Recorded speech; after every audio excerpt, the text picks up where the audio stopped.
Well, what you're looking at this morning is an awesome drone shot in the deep south. Good morning, Ladon. Good morning, Bahamas, and to the entire world. We're reporting your initial traffic report this morning near the intersection of Cowpen Road and Faith Avenue, and of course, Anatole Rogers High School, along with several communities and businesses in this area.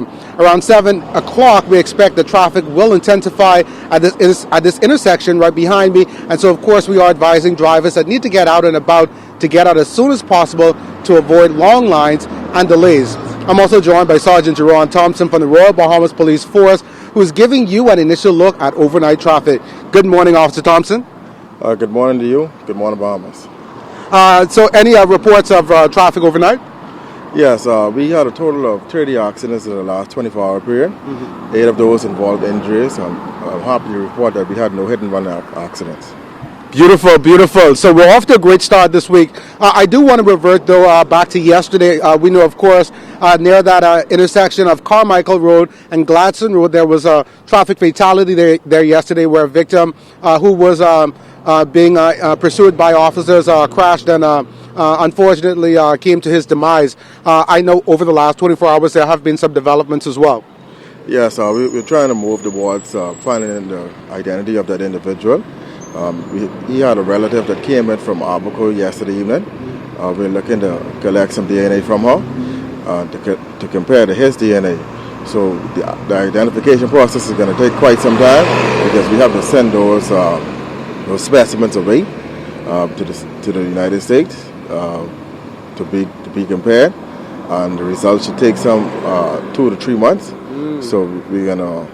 It is a bit tedious when you have models like that, when you have poisons that are burned beyond recognition, or you can't recognize those poisons facially. So these are the steps that we have to take in order to secure an identity, in order for an autopsy to be done, in order for that poisoned loved one to be buried. Well, thank you for that update. And of course, we're also talking this morning about road safety. C.I. Gibson, I remember you, and of course, other high schools and schools around the country, we see you as well. But I want to ask you this morning, Officer Thompson, of course, at this intersection right behind me, many students would be traversing to and from to get to school and home.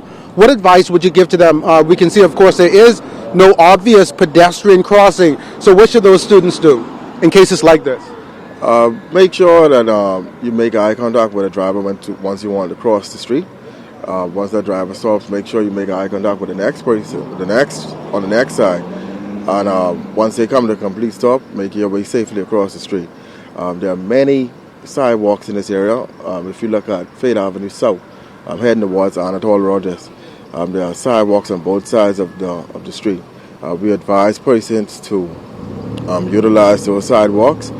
For some unknown reason, persons rather walk in the street where you have sidewalks available, and that is an absolute no-no, because if you were to get in a crash, not only are you going to be seriously hurt, but we're going to charge you for being a careless pedestrian.